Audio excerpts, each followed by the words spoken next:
Hello students, welcome back to our channel Knowledge Path by साक्षी। आज हम इस video के अंदर थोड़ा सा अकाउंट्स के बारे में पढ़ेंगे कि what are the debit and credit rules of the account. So not wasting the time further, we will start rules of debit and credit. हमारे अमेरिकन अप्रोच के हिसाब से जो डेबिट और क्रेडिट की रूल्स है वो डिपेंड होते हैं कि किस टाइप का आपका अकाउंट है, depend upon the type of account. तो इसके लिए हमारे अकाउंट्स को 5 कैटेगरीज में डिवाइड किया गया है। पहला है आपका असेट अकाउंट, दूसरा है लायबिलिटीज अकाउंट, तीसरा है कैपिटल अकाउंट, चौथा है रेवेन्यू और इनकम अकाउंट एंड पांचवा है लॉसेस और एक्सपेंसेस अकाउंट। तो ये 5 अकाउंट्स को जितने भी आपके फर्दर अकाउंट्स अकाउंट के अंदर खुलते हैं उन अकाउंट्स को इन 5 कैटेगरी में डिवाइड किया गया है और इन कैटेगरीज के बेस पर ही डेबिट और क्रेडिट का रूल अप्लाई किया जाता है। ठीक है, कैसे वो मैं आपको बताती हूँ। अगर आपका कोई एसेट अकाउंट है, जैसे फर्नीचर हो गया, कैश हो गया, ठीक है, और आपका लैंड बिल्डिंग हो गया, डेटर्स हो गए, तो ये जितने भी आपके एसेट है, अगर बिजनेस के अंदर, ध्यान रखना मैं बोल रही हूँ बिजनेस के अंदर, ठीक है, बिजनेस के अंदर अगर आपका एसेट इंक्रीज हो रहा है तो वो क्या होगा, डेबिट, और अगर वो डिक्रीज हो रहा है तो वो क्या होगा, क्रेडिट होगा। ठीक है, एसेट अगर इंक्रीज है तो डेबिट, डिक्रीज है तो क्रेडिट। ठीक है, ये बिजनेस के पॉइंट ऑफ व्यू से बोलना है, आपको याद रखना है।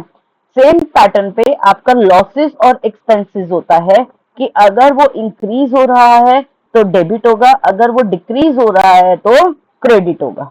ठीक है, एसेट और एक्सपेंस आपके सेम चलते हैं। नेक्स्ट है लायबिलिटीज।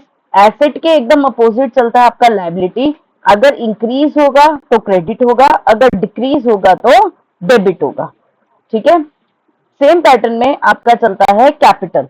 कैपिटल आपका लायबिलिटीज के साथ ही चलता है। अगर लायबिलिटीज आपकी कैपिटल अगर आपकी इंक्रीज हो रही है तो क्रेडिट होगी, डिक्रीज हो रही है तो डेबिट होगी। रेवेन्यू अगर आपका, रेवेन्यू और लायबिलिटी सेम चलता है कि अगर वो इंक्रीज हो रही है तो क्रेडिट और डिक्रीज हो रही है तो डेबिट। ठीक है, नाउ कुछ एग्जांपल्स के साथ करते हैं, ऐसे आप लोगों को समझ नहीं आएगा। पहला एग्जांपल हमारा है फर्नीचर परचेज फॉर रुपीज 20,000। ठीक है, फर्नीचर जो है आप परचेज कर रहे हो 20,000 रुपए का। तो अगर आप इसमें देखें बिजनेस के अंदर क्या आ रहा है, फर्नीचर आ रहा है। फर्नीचर का नेचर क्या है, एसेट है। अब बिजनेस के अंदर क्योंकि वो आ रहा है तो वो क्या होगा, इंक्रीज। तो अगर कोई भी एसेट आपका इंक्रीज होता है तो वो क्या होता है, डेबिट होता है।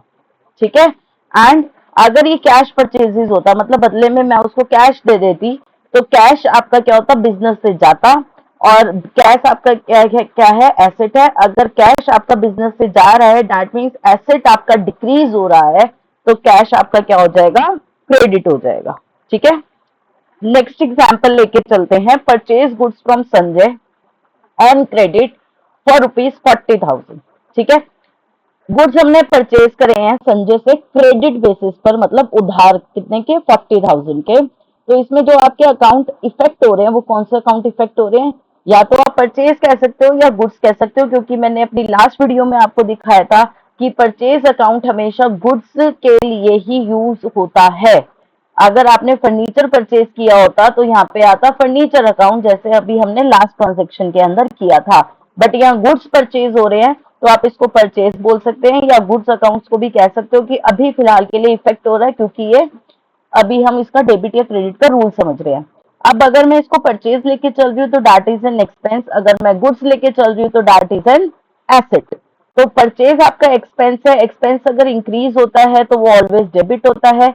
सिमिलरली गुड्स आपका एसेट है, एसेट बिजनेस के अंदर आ रहे हैं, गुड्स आपके बिजनेस के अंदर आ रहे हैं, इसलिए वो क्या हो रहे हैं, इंक्रीज हो रहे हैं, इंक्रीज हो रहे हैं तो डेबिट।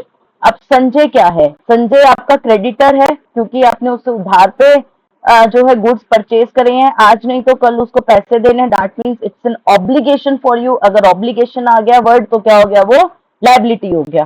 तो वो आपका क्या है, लायबिलिटी इंक्रीज हो रही है, तो जहां पर भी आपकी लायबिलिटी इंक्रीज होती है वो क्या हो जाता है, क्रेडिट हो जाता है। नेक्स्ट एग्जाम्पल है received cash from mister x ₹28,000।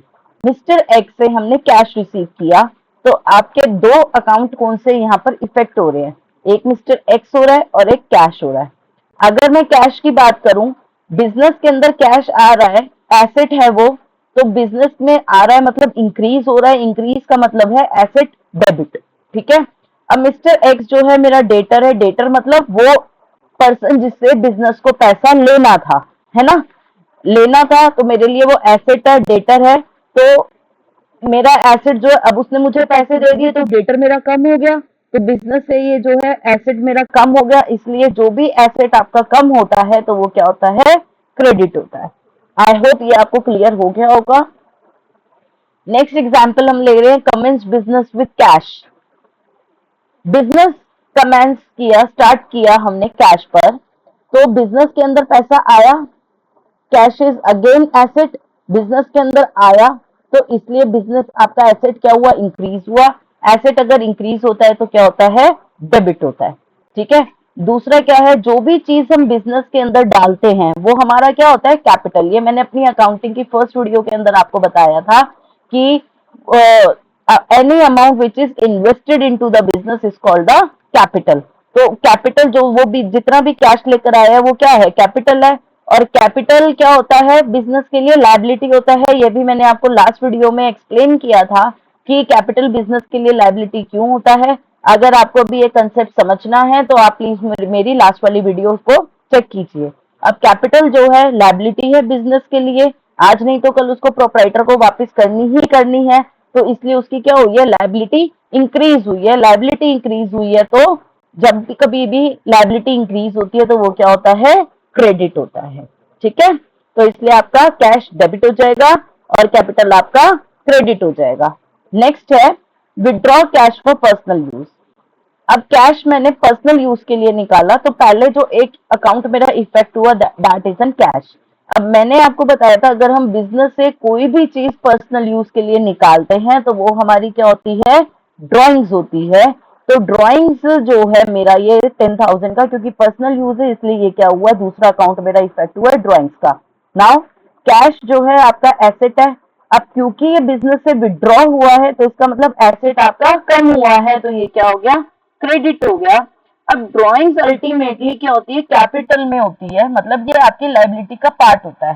For example कि आपको मिस्टर एक्स से 10,000 रुपए लेने थे, ठीक है, और आपको मिस्टर एक्स को 2,000 रुपए देने थे, तो आप क्या करोगे, उससे 10,000 लेके 2,000 दोगे उसको, या पूरा नेट अमाउंट 8,000 जो है इन रिटर्न रिसीव कर लोगे कि भाई तेरे को 10,000 देने थे, मैंने 2,000 देने थे, तो 10 में से 2 कट गए, 8,000 तू मुझे वापस कर दे। यही होता है ना हिसाब। तो ऐसे ही कैपिटल होता है। बिजनेस ने जब प्रोपराइटर ने बिजनेस में अमाउंट डाला तो वो कहलाई गई कैपिटल। तो उसने कहा कि भाई मेरा इतना पैसा है, तेरे को इतना पैसा मुझे वापस देना है। बिजनेस ने कहा ओके। अब प्रोपराइटर जो है अपने पर्सनल यूज के लिए फिर पैसा निकाल रहा है, बिजनेस से पैसा निकाल रहा है, तो वो क्या करेगा, देख मैं तेरे से ना अभी थोड़े से पैसे ले रहा हूँ, तो जो मेरा तेरे पास बकाया बचा हुआ था उसमें से ये अमाउंट लेस कर दे और नेट मुझे वापस कर दियो। बिजनेस कहता है ओके, ठीक है। तो इसलिए ये क्या हुआ, ड्रॉइंग्स आपका पार्ट हो गया कैपिटल में से, इसलिए ड्रॉइंग्स हमेशा कैपिटल में से माइनस की जाती हैं। ठीक है। तो ड्रॉइंग्स कैपिटल, अब कैपिटल क्या है, लायबिलिटी। अब लायबिलिटी आपकी जब भी कम होगी तो वो क्या होगा, डेबिट होगा। समझ में आया। तो इसलिए आपका ड्रॉइंग डेबिट होगा, और कैश क्योंकि एसेट है और वो कम हो रहा है, बिजनेस से विड्रॉ हो रहा है, इसलिए वो क्या हो जाएगा, क्रेडिट हो जाएगा। आई होप आपको ये डेबिट और क्रेडिट के रूल्स थोड़े बहुत समझ में आए होंगे। Thank you for this video, but don't forget to like and subscribe my channel, and also don't forget to press the bell button. Thank you.